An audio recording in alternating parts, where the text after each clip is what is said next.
Hello, welcome back to another day in the arena. It's me, it's 6CGB. So if the voice is a little off, you know why. Just a little bit of spring illness, nothing to get terrified about, no mortal danger. Just a little bit of a frog in the throat. But that doesn't stop me from jumping on YouTube and making some MTG content with this Bant Midrange deck. Bant Midrange has emerged on the scene as a contender in the new format, and this particular version focuses on using early creatures like mana creatures like Llanowar Elves, Incubation Druid, and Paradise Druid to cast God Eternal Oketra very quickly, and then make a whole bunch of 4/4 zombies and things like that. You may want to play 4 God Eternal Oketras, but I'm also playing 2 Tristani Discordant in the spot, because I am lacking 2 Mythic Wildcards. But don't worry, we'll get our hands on those soon enough and complete a full playset. But for today, we'll also imagine when Tristani comes down, what if that were a God Eternal Oketra as well? The deck also makes use of all that mana with Hydroid Krasis, being able to play this for larger and larger amounts and draw a ton of cards. The 3 mana Planeswalkers are a big key to the deck. Vivien, Champion of the Wilds, giving everything flash, as well as helping you dig out more creatures, does a lot of work, and Teferi Time Raveler is already becoming one of the more annoying cards in the format, but on the bright side, at least this Teferi makes Nexus weaker, not stronger. Now, Nexus is banned in Best of 1, but not in Best of 3, and as usual, I'm going to be playing in Best of 1, but I'm still going to show you the sideboard and talk about some of the cards if you want to use them. 4 Baffling Ends definitely come again in against aggro decks like white and red. Negates definitely come in against control decks, although some may be added for the red matchup as well. Thorn Lieutenant joins the battlefield and is very good against red and white aggro as well. So why not Dovin's Veto? Well, you could play Dovin's Veto in the spot, but the mana can be a little bit sketchy here, as we have a lot of ways to produce green mana and not a ton of ways to produce the white mana as well. So I believe that's why Negate is in the deck instead of the Veto. Another Deputy of Detention can come in a lot of places, but mostly against other green decks that don't remove the Deputy as easily. Another Time Raveler for the control matchup and the Nexus matchup. A pair of Nissas who shake the world, which is great in the mid-range deck mirrors. So against other Bant decks, against Esper midrange, this is a card that has a huge impact and it can help you cast very large Hydroid Krasi. And then we have 2 more Tristani Discordants, which can probably be turned into Lyra Dawnbringers. Remember, there were 2 God Eternal Oketras there were 4 God Eternal Oketras in the main deck, and I switched 2 of them with 2 Tristanis because of wildcards. So you could probably use Lyra in this spot now instead, or we could use Lyra in the main deck. Given the amount of mono red on ladder, it probably can't be a terrible idea to put Lyra in the spot for now. Alright, so this is the deck I'm going to go roll out with for Best of 1, and it should be a good time. Hopefully we'll have some fun games. I'll see you there. Alright, we're on the play. No mana creatures is very depressing. Maybe we'll draw one off the top, but we do have all of our lands that we need and the Deputy of Detention, so I'll give it a shot. If we draw another blue source, Frilled Mystic is online. If it's not a blue source, it's just a different land, Hydroid Krasis can come down and draw us a card. And Lyra, of course, can give red a really hard time if that's what we're up against. Our opponent opening with an island, and look at that. We rip the Incubation Druid off the top on curve like a pro magician should. Blue-black. No! That's depressing. It's always Thought Erasure. If anybody's used to seeing their hand just fall apart before their very eyes. And keeping on top, that's scary. But let's play the Krasis right now, because we need to draw more land and get more action going. And we did it. So things are going well according to plan. And let's see what else our opponent has. Well, the good news is that they have a tough choice. They can take the Lyra or the Growth Chamber Guardian, and Growth Chamber Guardian can get more Growth Chamber Guardians. Perhaps our opponent is sitting on Ritual of Soot, and that's why they leave a Guardian behind. They also bin a Negate. Ooh, the Time Raveler. How good is that? We can bounce our own Hydroid Krasis, which is pretty zesty. We are definitely exposed to, you might say, a big 2-for-1 or a 3-for-1 if the opponent has Ritual Soot. So I think what I like here is Hydroid Crassus getting in there, Time Raveler coming on down, minus to put the Hydroid Crassus back in my hand. If the opponent has a third Thought Erasure, this is a very sad line. But I'm not going to play around Thought Erasure number 3 right this second. And then we'll put out a Growth Chamber Guardian. There's the Cry. So there was a sweeper. Would have been a nasty 3-for-1. So I'm pretty happy about playing around it a little bit. Trust me, I have a plan.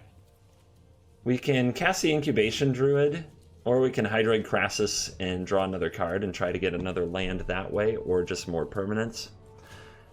Do you think the opponent has another Cry of the Canarium?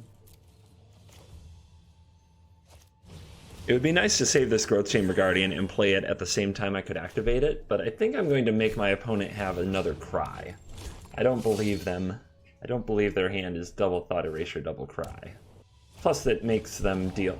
Okay. Triple Thought Erasure. Okay.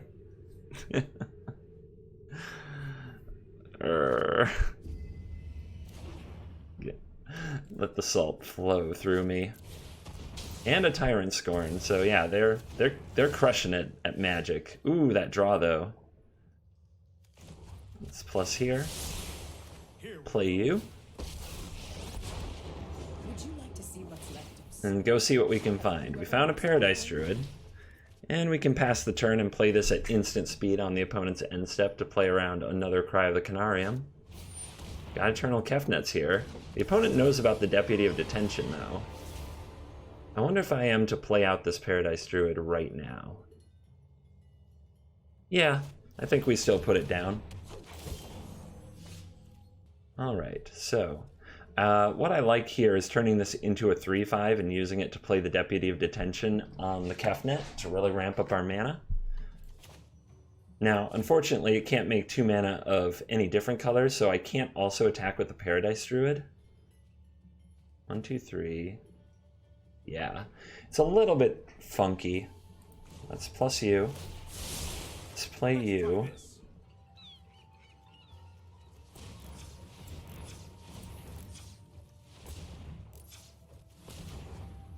Adapt up.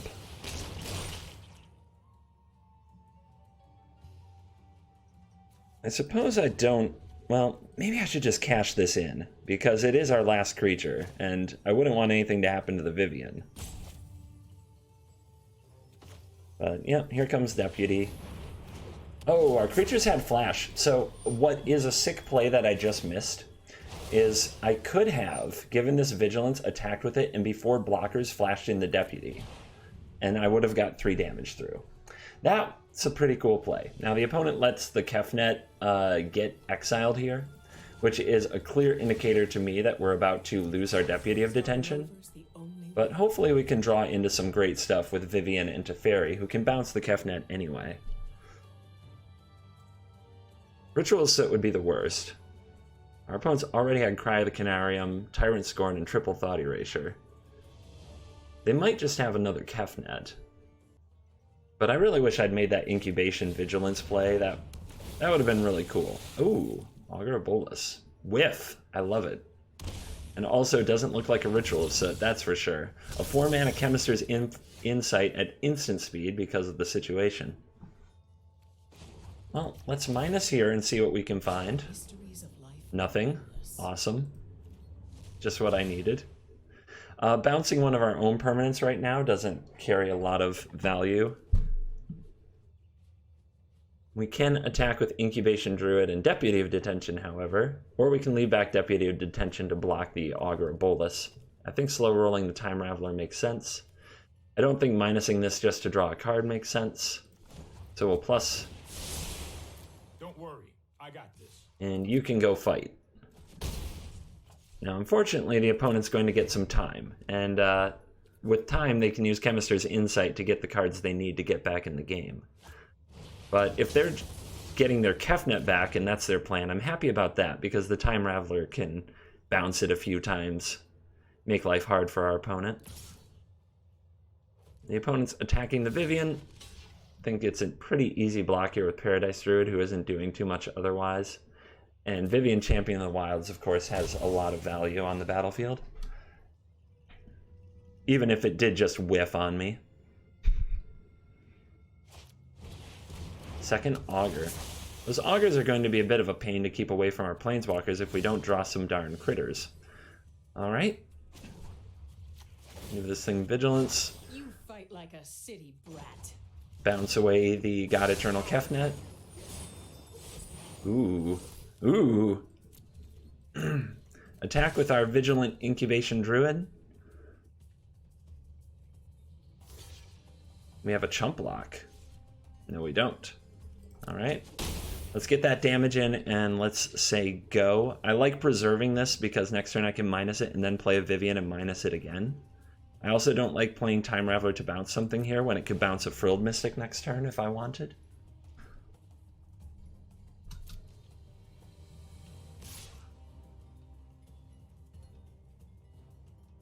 Two attacks here are interesting. Pretty easy block for the Incubation Druid, and I think that letting Teferi take one is totally fine. That didn't pan out. So let's see, is it Kefnet time? It's Enter the God Eternals, which would kill my Incubation Druid and make a 4/4, but I think we're going to say no to that. A bit too much of a powerful swing there from the 5-mana sorcery. Alright, my turn. We draw a Llanowar Elf. So let's plus this Time Raveler. No, I am not making this up. Let's minus this Vivian. See what we can find. There we go. That is a tasty one. Let's play out our other Vivian of the Wilds here. And keep moving down, I think. We could give this Vigilance so that we can also make mana with it. But I don't plan to play the Crassus this turn, so I think it's just a lot better to minus. We also know there's a Cry of the Canarium on the way. It's a pretty good hit. So I'll hold this back. I'll send in with the Mystic. Actually, you know what? Let's just send both. The Augur can't kill either of these, and we've got our opponent down to 4. So they're under a good amount of pressure. They can't keep sending the Augurs at the Planeswalkers without taking damage for it. And with a Deputy and a Time Raveler ready to go, pressure's got to be the right call. Ouchie wah-wah. But, ooh. So we can flash in the Llanowar Elves. And we can sacrifice these two creatures and keep our Incubation Druid, which is a pretty big deal. But our opponent still has 4 life, not 3. So I think that what I want is to minus Vivian. Well, if I had a Tristani in the deck, that would be pretty awesome, but I don't. I could definitely give this Vigilant, kill the Dreadhorde General, and then hold up a Hydroid Crassus at instant speed, which is pretty great. I like this. Strike now, strike hard. Let's just get Liliana off the battlefield and not give that a chance to get anywhere. Let's plus the Time Raveler. Let's pay 2 life for an untapped Breeding Pool and end the turn, because remember, we have Vivian. This can come down at instant speed. We have Teferi. Our opponent can't play things at instant speed. That's interesting. Narset is a card where if I try to play the Crassus at instant speed now, Narset can stop me from drawing the cards. So I think we have to do this now. 1, 2, 3, 4, 5, 6, 7, 8, 9. And I still think the opponent's going to be hard-pressed to deal with both the Hydroid Crassus and the Incubation Druid and the Planeswalkers.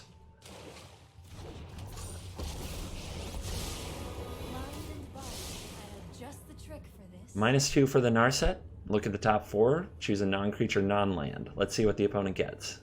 Could be a Planeswalker, a Sorcery, an Instant, an Artifact. It's a Vraska's Contempt, which is a pretty good find. A really good find. Alright.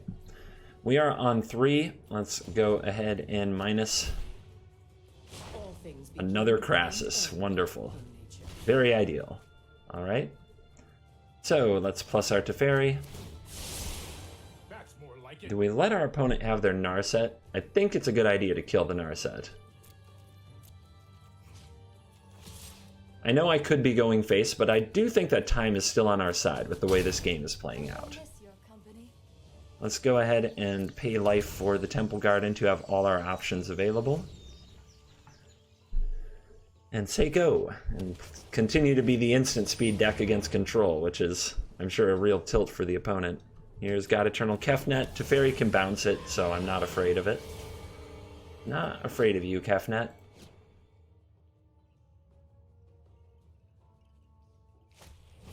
Opt. Okay.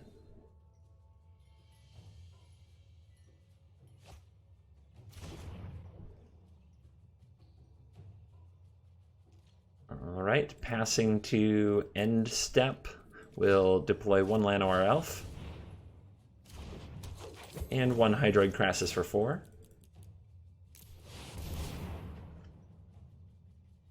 And you see how the deck can just keep going and going if the Planeswalkers get to stay on the battlefield like they did this game.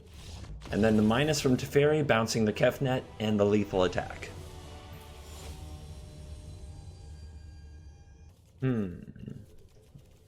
It's almost a 6 mana hand without a Planeswalker or a big payoff. I'm going to try it, but I'm not too thrilled. Now, do I want to pay life to play the Llanowar Elf so that I have the blue mana available sooner? If I play Paradise Druid next turn and a Harbor, I should have the Frilled Mystic mana, so I can use the basic forest to play my Llanowar Elf. And this is not a good hand against Goblin Chain Whirler. Gotta stress that. Okay, Hunted Witness is here. Let's play the Paradise Druid. I don't plan to attack or block with the Elf, so this is a good time to also play a tapped land. And if we had a God Eternal Oketra, or if we draw one off the top, then we're in a great spot against the white aggro deck. But if we don't, we're in a pretty nasty one. Hunted Witness getting in there. Oh my goodness, did I just really? Alright.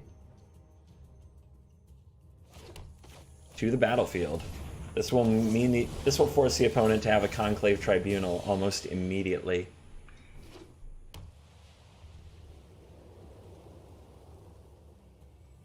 And we see some tapping that looks like Convoking, and there it is, the opponent on cue, on demand. Exactly what they need. So let's take the action and put this back in our deck rather than under that Conclave Tribunal. Opponent continuing to get busy. And wow, so after a great draw, our opponent with the perfect counter, and now we pretty much rip a pretty bad draw for this situation. But I get to hold up a Frilled Mystic. Let's go ahead and play out a tapped land here and say go. Wish I could somehow sneak 1 Settle the Wreckage into the deck right now. Let's hope our opponent goes for a Loxodon or something of that nature. They might just flip their landing, though, seeing through my Frilled Mysticness. Here they come. Now, the good news is we get to kill a Snubhorn Sentry with a double block, and with the 0 power, we don't have to be afraid.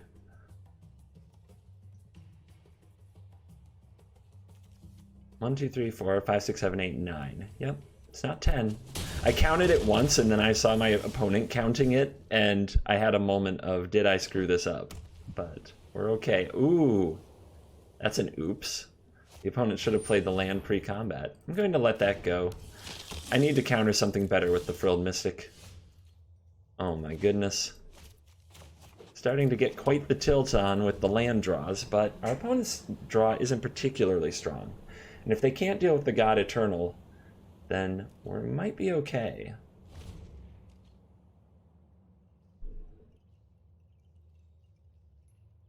Did our opponent just forget to make a 1/1? Oh, they're making one now. And they're convoking, so this is a Venerated Loxodon. And that is an easy Frilled Mystic target. We definitely don't want that much power and toughness on the battlefield right now. And the real question, is this last card another Conclave Tribunal? Oh, I guess it's not, because the opponent doesn't want to play anymore when God Eternal Oketra comes to town. Our hand has Llanowar Elf into Deputy of Detention, into Frilled Mystic, into maybe Lyra, so it's a pretty easy keep, although it's very disruptible by any kind of removal or interaction from the opponent. Let's see if they're up to the challenge. I see a Chandra Avatar, but I don't see red mana. So Mono Red has been taking a break so far. The turn 2 Deputy of Detention on the Llanowar Elf seems smart to me, as getting way ahead of our opponent in mana production has to be pretty good. There are probably bigger targets for Deputy, but one of the things we can do with Deputy is bounce it later and get it with Teferi, and then use it on a larger threat in the future. Gruul Spellbreaker, so it looks like Gruul aggro is the opponent. Lyra's pretty good against them, not perfect, but pretty good. And with the Spellbreaker coming down next turn, I would like to have my Frilled Mystic available, so we'll pay 2 life, and we'll pass the turn, and the opponent will know exactly what's going on. And they will not want to cast something into the Mystic. Unless they're just mad lads. And they decide, yeah, I can't sit around and wait, so let's get that thing frilled. And let's hope we draw the land for the Lyra right away to get way ahead in this game. The opponent with the attack. Do I want to trade? Getting some extra damage in next turn could be a big deal. I have 3 cards for my opponent's 4. I have a grindier game plan with Hydroid Krasis and Planeswalkers. This Merfolk Branchwalker just gets severely outclassed, though, pretty quickly, and this could trade for another Gruul Spellbreaker if that's what our opponent has, and why they were so willing to cast this one. So I don't think I want to block here. Another Krasis. Well, the Krasis is now the pretty easy play for the turn, as we try to get to another land. Paradise Druid. So, let's see, I can send the Frilled Mystic, I can double block a Spellbreaker, my opponent would get their Llanowar Elf back, but I'd still have my Krasis, their Spellbreaker would be dead. I could also just hold back the Mystic expecting a Spellbreaker. But I think that damage is the way to go. I think I'm signing up for a little bit of a race. I do believe I can win it, so we'll see how it goes. A big part of that is Lyra Dawnbringer surviving. We're also ahead like 4 creatures to 1 on the board. There's a Jade Light Ranger. 2 lands off the top, wow. Both green, so perhaps this is a Galta type deck, as opposed to like a red-green midrange. Another Llanowar Elf joins the party. Let's send in the Hydroid Krasis in the air, keep the pressure on. Pay 2 life for our Temple Garden, and drop the Lyra. We knew we'd find that land eventually, and now that we have, Lyra is ready to rock and roll. Can the opponent kill it? Can they deal with the 5/5 Mega Slayer Angel? Oh, we're that deck. Interesting. The Raise Boar is here. The opponent could play a 12/12 Trample Hasty Galta or something of that nature. But going up to 17 is a really good way to buffer myself. And we can also play a Growth Chamber Guardian and adapt it, or we can play our Paradise Druid. If we put both of those out. The Growth Chamber Guardian's a lot more toughness if we're concerned about a trample creature, though. I'm going to send both of these. Let's see, if you play a Galta, which is probably our worst case scenario, and you attack with everything, and I'm at 17, and I block here, and here, and here, that is 18 trample damage. So as long as the Growth Chamber Guardian still blocks something, I'm okay. The problem with that is if my opponent has any kind of removal spell. But if they had it, I think we would have seen it. What if I play the Hydroid Krasis, take myself up to 18, and put a 3/3 down? It's the same as adapting a Growth Chamber Guardian.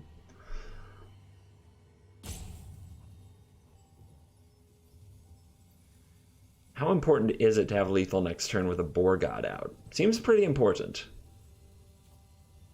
But I think this is the safer overall play as it beats Boar God, Galta, and Removal. The three of them don't quite pull it off.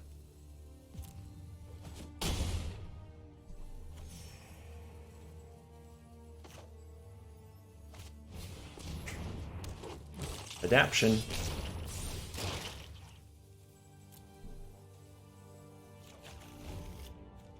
Let's see how big the opponent can go with the Boar God. It's time for some action, friends. Okay. Holy crap. The Immortal Sun. Somebody's ready for the Planeswalkers. Here comes the Boar God.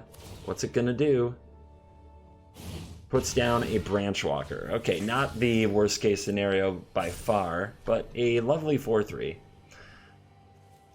So, I think that the best thing to do here is to gang up on the Boar God and see it go back into the deck. The opponent will have to wait at least a turn to draw it. Taking 4 from this Branchwalker isn't the end of the world. We can throw a Crassus on here as well because it can absorb the last bit of trample damage. We may as well. The opponent definitely wants to kill these first, I think, although it might take out the flyer. Still, that's acceptable. Alright, so there's our blocks. It's important to remember if we draw a Teferi or a Vivian from here, the Immortal Sun does shut them down. This is a mistake I've made. I'm sure some of you have made before as well.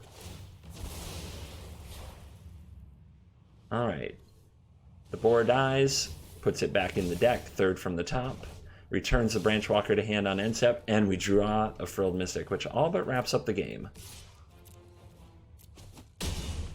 I guess the opponent could draw perfect and find 2 relevant ways to interact with the Lyra. That's putting a lot of pressure on them. Let's see what happens. And it's a scoop. Lyra got the job done. Hey! A little bit of a rank up today. I'm going to keep this video shorter today. My throat is really bothering me, and, of course, just because you're sick doesn't always mean you get a day off, especially when you're self-employed. I've got to go get something fixed on the car, and then get some other work done, so I need to preserve some amount of myself and my sanity, but still showing up and trying to make sure you get a daily deck on the CGB channel. If you like the content, please like and subscribe. Leave me a comment. Consider checking out covertgoblue.com for ways to support the channel. And please check out the articles I'm writing on tempostorm.com. I just wrote an article that will be published later today or tomorrow about the MPL decks from over the weekend. There were certainly some interesting ones, and I highlighted some of the cool plays and analyzed the trends in the meta for those of you looking to keep track on the competitive metagame. Thank you for watching this video, and as always, I will see you in the next video. Goodbye.